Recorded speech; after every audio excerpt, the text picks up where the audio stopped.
Bonjour Dimitri. Bonjour. Est-ce que le groupe vit bien? Direct dans le vif du sujet. Le groupe travaille bien en tout cas. Une chose est sûre, c'est qu'on travaille. On travaille très dur. Mais oui, on a la même ambiance qui était là l'année dernière. Donc tout va bien. Bonjour Dimitri, s'il y a la même ambiance qu'il y avait l'année dernière, pourquoi est-ce que tu aurais demandé à voir le président Pablo Longoria pour discuter justement des méthodes de travail d'Igor Tudor? Et est-ce que tu peux toi nous donner ta version à ce sujet? Oui. Et la deuxième question, c'est comment s'est passée cette réunion? On a eu la version de Pablo Longoria, le président, on aurait bien aimé avoir ta version, avant celle du coach tout à l'heure. Donc déjà, Dimitri Payet n'a jamais demandé à voir le président. Donc l'histoire est... Il n'y a pas de réunion de demander, ni de ma part, ni d'aucun joueur d'ailleurs. Pablo, le président, est venu nous parler mardi, jour de reprise après le match de dimanche, pour nous faire part bien évidemment, de la semaine qui est la dernière avant le match officiel de dimanche, faire le point sur la préparation, sur ce qu'il attendait de nous et les objectifs de la saison, tout simplement. Mais je sais que Dimitri Payet fait vendre beaucoup apparemment, donc forcément, encore une fois, on a essayé de nous déstabiliser, mais comme en interne, nous, tout est clair, il n'y a pas eu de souci en interne, bien heureusement. Comment ? Si déjà j'ai pas demandé de réunion, je vois pas pourquoi parler du reste. Bonjour Dimitri. Bonjour. Je voulais te demander, avec le nouveau style et le nouveau schéma de jeu, comment tu te sens et qu'est-ce que ça change vraiment pour toi? Parce que l'année dernière, tu étais quand même très, très libre en fait. Oui. Et beaucoup de ballons passés par toi, là ça va peut-être un peu plus vite. Qu'est-ce que ça change pour toi? Oui, on a un jeu un peu plus direct, mais mon positionnement est toujours dans l'axe du terrain et le coach ne m'a pas non plus donné de consignes contre la liberté, donc je me laisse assez libre et non, il n'y a pas spécialement de changement sur mon rôle en particulier. Qu'est-ce que, Dimitri, tu peux nous dire du coup sur les nouvelles méthodes de travail, sur ce nouvel entraîneur et sur ce que tu penses de lui? C'est des méthodes qui sont nouvelles pour nous parce que voilà, c'est aussi les histoires des changements de coach. Voilà, c'est une autre façon de travailler. Voilà, on bosse beaucoup, on bosse dur. On a besoin de digérer cette préparation qui a été très lourde, mais voilà, on arrive petit à petit à comprendre et à mettre en œuvre cette façon de jouer que veut notre coach. Et j'espère que voilà, on pourra mettre ça en place dès dimanche.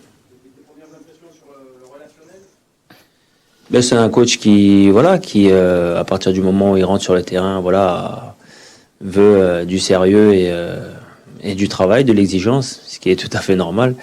Et c'est vrai que moi, le premier, on avait demandé à ce que voilà, durant cette intersaison, on trouve des solutions pour augmenter notre niveau d'exigence. Dimitri, bonjour. Bonjour. Votre président, mercredi, nous a tout de même dit qu'il avait fallu rappeler au groupe certains préceptes, on va dire, que le club était au-dessus de tout. L'entraîneur également était placé, selon lui, au-dessus des joueurs. Est-ce qu'il a fallu rappeler certaines choses à certains membres du groupe ou pas, selon toi ? Non, je pense pas, parce que je pense qu'aujourd'hui, on est d'accord que l'institution est au-dessus de tout. Bien évidemment que le club passe avant tout et avant n'importe quel joueur. Mais signifier que voilà, je le prends pas comme un rappel à l'ordre ou quoi que ce soit. Je pense que c'est bien évidemment normal qu'aujourd'hui, voilà, il y a eu un changement de cap dans la direction, avec notamment un nouvel entraîneur.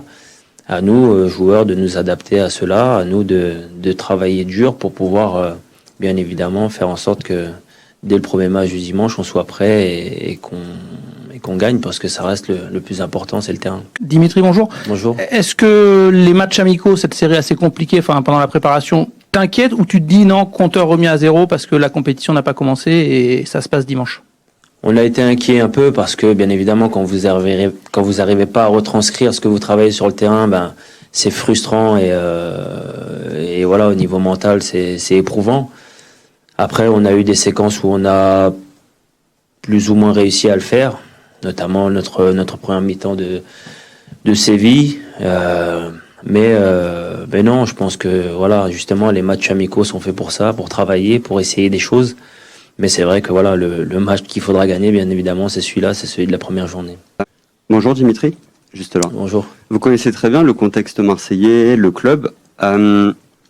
Selon vous, au vu de cette saison qui est assez particulière avec la Coupe du Monde, l'enchaînement Ligue 1, Ligue des Champions, quel va être le facteur déterminant qui va faire que l'OM va réaliser une belle année? Est-ce que c'est justement la gestion de la condition physique, l'enchaînement Ligue 1, Ligue des Champions ou autre? Je pense que comme tout club qui joue la Coupe d'Europe, on connaît l'importance de ces calendriers chargés. Je pense qu'aujourd'hui, bien évidemment que la Ligue des Champions reste le summum au niveau d'intensité, au niveau de qualité d'adversaire. Et forcément, vous y laissez du jus, mais voilà, on doit faire en sorte, comme l'année dernière, d'avoir un effectif sur lequel on peut compter. Voilà, forcément que des saisons comme l'année dernière où 3 joueurs ont joué quasiment la totalité des matchs, c'est très rare à ce niveau-là. Donc voilà, on a un groupe qui est étoffé, à nous de faire en sorte que tout le monde réponde présent au moment où le coach aura besoin de lui. Et c'est comme ça, avec un groupe, un bon groupe et un groupe qui répond présent à chaque moment qu'on peut espérer faire de belles saisons. Bon, il y a eu la prestation contre le Milan AC. Est-ce qu'il n'y a pas une impatience maintenant de montrer le vrai visage de l'OM dès dimanche contre Reims, en disant c'est une revanche? Il faudra montrer un autre visage que celui contre Milan, parce que là on est dans la vraie compétition, parce que là il y a des points à prendre et on connaît l'importance de bien démarrer le championnat, surtout par un match à domicile devant nos supporters. Donc même si on sait que on reste encore perfectible, je pense que au-delà de ce qu'il y aura sur le terrain, de la manière, on va dire, dimanche, je pense que le plus important, ce sera vraiment de prendre les 3 points. Bonsoir Dimitri. Est-ce Bonsoir. que tu peux nous expliquer, toi, de ton point de vue de joueur, comment tu as compris les consignes du coach? On a beaucoup parlé de verticalité, de pressing. Est-ce que c'est réellement ce qu'il vous demande? Quelle est ton impression du jeu qu'il va vous demander? Oui, c'est ça. C'est un jeu qui va à l'encontre un peu de ce qu'on faisait l'année dernière. L'année dernière, on était plus basé sur beaucoup de possession. Là, c'est vrai que la possession n'est pas le facteur numéro 1. On veut un jeu qui est plus rapide, plus vertical, avec beaucoup de jeux qui amènent voilà la profondeur et des occasions qui arrivent vite, et notamment voilà dû à ce pressing où dès la récupération du ballon, on espère le récupérer le plus haut possible et de se créer des occasions dans la foulée. Est-ce que maintenant que Steve Mandanda n'est plus là, tu te sens investi, c'est un peu négatif, mais d'une mission de devenir le sage du vestiaire, d'être celui qui démine le terrain, qui vient donner un discours apaisant? Non, parce que c'est un peu ce que j'essaye de faire depuis on va dire depuis 2 ans. J'essaye de prendre un peu sur moi-même et d'essayer de voir différemment les situations qui peuvent me sembler difficiles ou les crises, les mini-crises qu'on a pu avoir. Mais non, je pense qu'on a un groupe, comme j'ai dit, comme l'année dernière, un groupe qui est sain. Et honnêtement, quand vous avez un vestiaire qui est comme cela, vraiment c'est plus facile à gérer. Moi aussi, j'ai mes performances personnelles aussi à gérer, même si je suis le plus ancien. Je suis pas non plus assistante sociale à dire je dois régler tous les problèmes qu'il y a dans le vestiaire. Voilà, je pense qu'on est des grands garçons et même s'il y a des frictions parfois, ça fait partie d'un groupe. Je pense que c'est de se dire les choses aussi et c'est comme ça qu'on avance. Et on a parlé un peu de jeu avec ce nouveau schéma. Tu as quand même, tu passes d'un schéma, tu l'as dit avec Sampaoli où on avait beaucoup de possession, et pour un joueur comme Dimitri Payet, une équipe qui a beaucoup de possession, beaucoup de joueurs offensifs, c'est totalement autre chose, même si tu as la liberté, qu'une équipe où tu as moins de possession et où tu es en compagnie d'un autre élément offensif, où tu es considéré dans la ligne des attaquants. Qu'est-ce que ça change dans le jeu pour toi? Il faut attendre que, par exemple, ça se règle avec les latéraux?